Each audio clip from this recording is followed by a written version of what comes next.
Halo, Assalamualaikum warahmatullahi wabarakatuh. Bertemu kembali ya kita Ananda.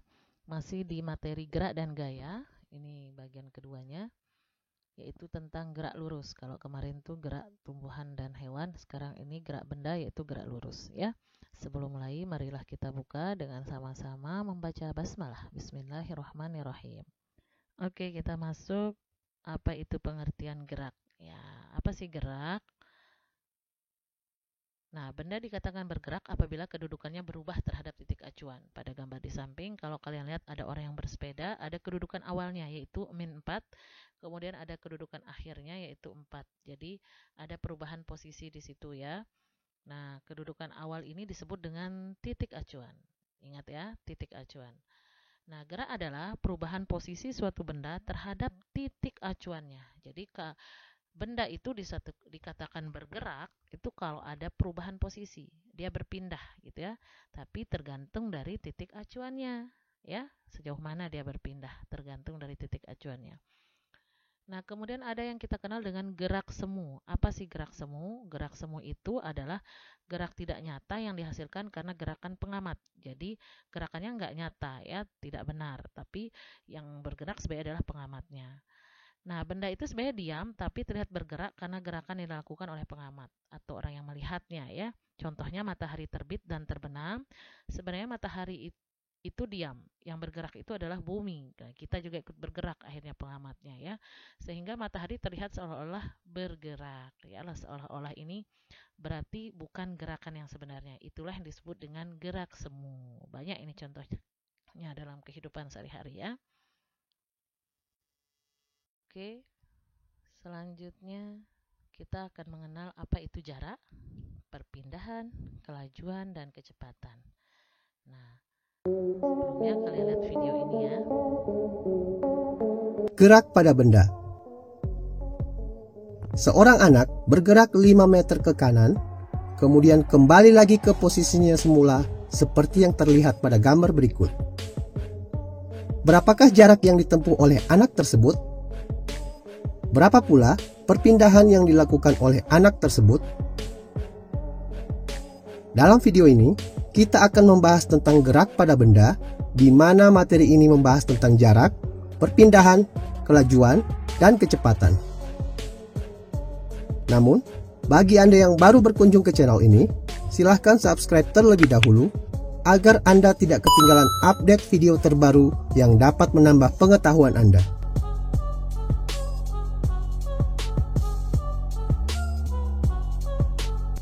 Kembali ke pertanyaan di awal video. Seorang anak yang bergerak 5 meter ke kanan, kemudian kembali lagi ke posisi semula, telah menempuh jarak sejauh 10 meter. Namun, ia dikatakan tidak mengalami perpindahan, atau perpindahannya sama dengan 0. Jarak merupakan panjang lintasan yang ditempuh oleh benda, sedangkan perpindahan merupakan jumlah lintasan yang ditempuh dengan memperhitungkan posisi awal dan akhir benda. Atau, dengan kata lain, perpindahan merupakan jarak lurus dari posisi awal sampai posisi akhir. Kelajuan merupakan panjang lintasan yang ditempuh dalam selang waktu tertentu. Kelajuan tidak memperhatikan ke arah mana benda bergerak. Kelajuan dapat dihitung dengan membandingkan antara panjang seluruh lintasan yang telah ditempuh dengan waktu tempuhnya. Sedangkan kecepatan merupakan besarnya perpindahan yang ditempuh benda dalam selang waktu tertentu. Kecepatan selalu memperhatikan ke arah mana benda bergerak.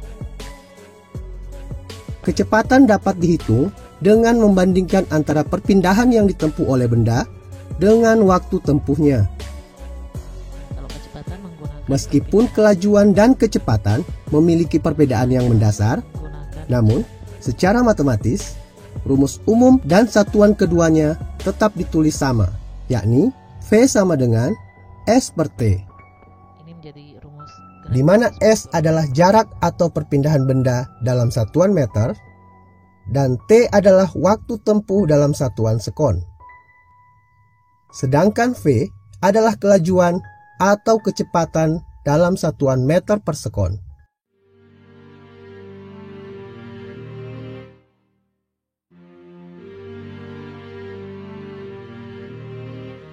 Untuk lebih memahami penjelasan tadi, silahkan perhatikan contoh berikut ini. Sebuah mobil bergerak dari posisi A ke B, ke C, sampai ke D selama 10 detik. Hitunglah A. Jarak dan perpindahan yang ditempuh oleh mobil. B. Kelajuan dan kecepatan yang dilakukan oleh mobil. Penyelesaian. Jarak yang ditempuh mobil adalah 8 ditambah 4 ditambah 8 sama dengan 20 meter. Perpindahan mobil dihitung dari posisi awal ke posisi akhir. Berdasarkan gambar tersebut, dapat dilihat bahwa perpindahan mobil adalah sebesar 4 meter.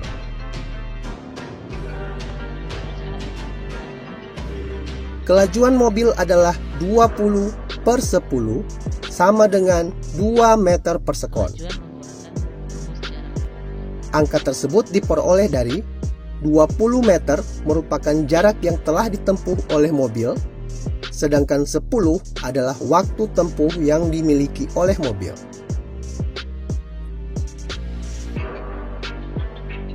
Kecepatan mobil adalah 4 per 10 sama dengan 0,4 meter per sekon. 4 merupakan jarak yang dihitung dari posisi awal mobil hingga ke posisi akhir mobil.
Nah, kalian tadi sudah belajar tentang perbedaan jarak dan perpindahan, kemudian perbedaan kelajuan dan kecepatan ya.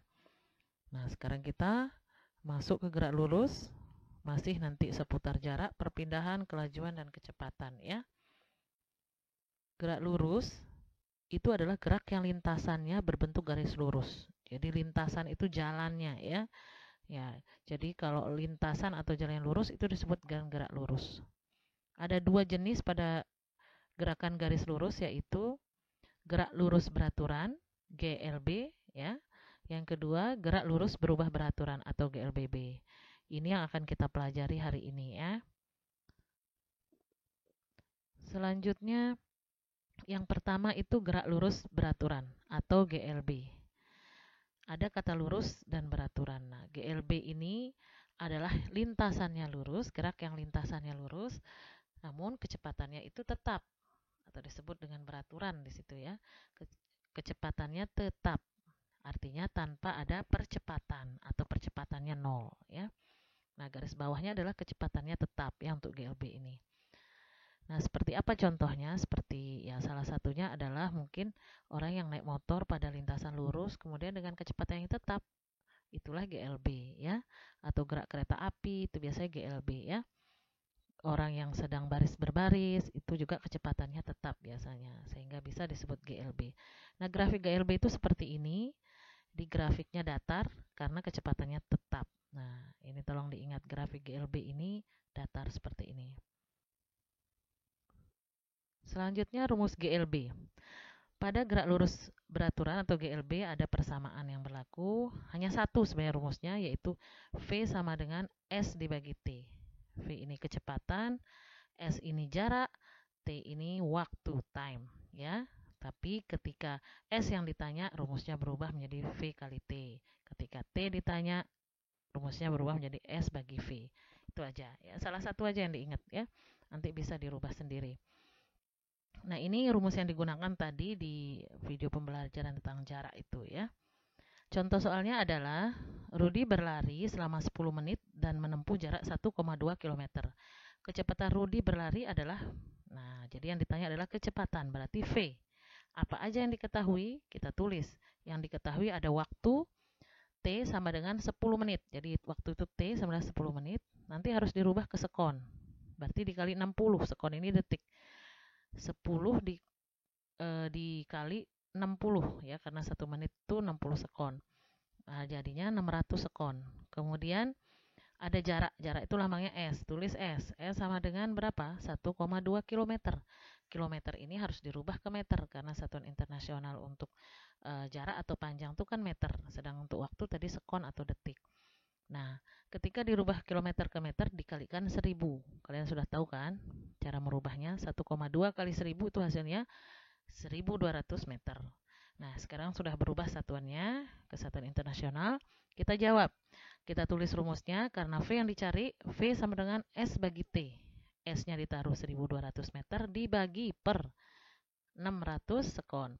1200 dibagi 600 itu sama dengan 2 meter per sekon. Jadi kecepatan Rudi berlari adalah 2 meter per sekon. Gampang bukan? Nah, yang kedua adalah gerak lurus berubah beraturan atau GLBB. Gerak lurus berubah beraturan atau GLBB adalah gerak lurus suatu benda yang memiliki perubahan kecepatan tetap. Nah, maksudnya di sini gerakan yang lintasannya lurus sama dengan GLB, tapi perbedaannya adalah kalau GLB itu kecepatannya tetap, kalau GLBB ini kecepatannya berubah secara beraturan, ya, berubah kecepatannya tapi secara beraturan.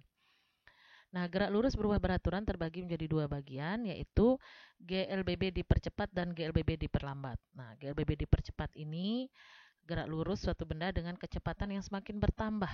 Nah, contohnya adalah gerak jatuh benda, ya. Entah itu apapun yang jatuh, itu biasanya semakin ke bawah itu gerakannya semakin cepat karena ada gaya gravitasi bumi, ya. Yang kedua adalah GLBB diperlambat. Itu adalah gerak lurus suatu benda dengan kecepatan yang semakin berkurang karena diperlambat, ya. Contohnya adalah kereta api yang berhenti. Nah, contoh lainnya bisa kalian lihat di gambar ini, ya. Banyak contohnya. Intinya dia dipercepat dan ada yang diperlambat. Selanjutnya grafik GLBB. Nah, kita lihat dulu di gambar ini. Pada gambar ini ada mobil yang bergerak dengan kecepatan yang berubah secara beraturan. Nah, ini GLBB ya. Yaitu misalnya di gambar ini ketika waktunya 0 maka kecepatannya itu 0. Nah, begitu masuk waktu 1 sekon, kecepatan berubah menjadi 2 meter per sekon. Kemudian pada waktu 2 sekon, kecepatannya berubah menjadi 4 meter per sekon dan begitu seterusnya. Nah, artinya di sini terjadi perubahan kecepatan sebesar 2 meter per sekon. Dari mana 2 meter per sekon? Itu dikurangi 8 dikurangi 6 itu 2, 6 dikurangi 4 2, jadi 4 kurang 2 juga 2. Jadi perubahan kecepatannya itu disebut percepatan ya, nilainya 2 meter per sekon kuadrat. Nah, ini grafik GLBB pada bagian A ini grafik GLBB dipercepat, kemudian yang B itu grafik GLBB diperlambat sehingga bentuknya turun. Kalau yang A itu naik ya. Oke, diingat ini. Selanjutnya rumus GLBB. Rumus GLBB ini silakan kalian lihat di sini nih ada 3 rumusnya. Nah, V itu adalah kecepatan akhir atau mungkin biasa banyak yang menulisnya dengan VT ya. Kecepatan terakhir mungkin gitu meter per sekon. Kemudian V0 itu kecepatan awal, karena ada perubahan kecepatan maka ada VT dan V0 ya, atau V biasa kalau VT ya. Kemudian ada A, percepatan yang tadi Bu Guru bahas itu ada percepatan, kemudian yang T itu waktu, S itu jarak seperti biasa. Nah, silahkan dilihat, bisa dihafalkan, tapi kalau kalian sering latihan insya Allah hafal. Nah, contoh soalnya adalah benda yang semula diam didorong sehingga bergerak dengan percepatan tetapnya 3. Jadi percepatan A-nya ya, percepatan tuh A. Kalau kecepatan tuh V. Percepatannya 3. Berapakah besar kecepatan benda itu setelah bergerak 5 sekon? Nah, yang ditanya adalah berapakah besar kecepatan benda itu setelah bergerak. Berarti kecepatan setelah bergerak atau kecepatan akhir. Berarti yang ditanya V atau VT di sini ya. Boleh V, boleh VT ya. Nah, penyelesaiannya adalah kita lihat dulu diketahuinya apa. Kecepatan awalnya berapa sih? 0. Karena apa? Karena dia diam. Benda diam itu kecepatan awalnya pasti 0. Kemudian percepatannya tadi A ya, percepatannya 3. Kemudian ada waktu 5 sekon T ya. Nah, masukkan ke rumus. Rumusnya adalah VT karena VT yang ditanya ya. VT sama dengan V0 ditambah A dikali T. Jadi titik itu artinya kali ya. Dikali T. Masukkan angkanya V0 nilainya 0 ditambah A-nya 3 dikali T-nya 5. Jadi hasilnya adalah 15 meter per sekon. Mudah bukan? Ya, mungkin cukup sampai di sini dulu Ananda. Terima kasih atas perhatiannya. Kita akan berjumpa lagi minggu depan. Wassalamualaikum warahmatullahi wabarakatuh.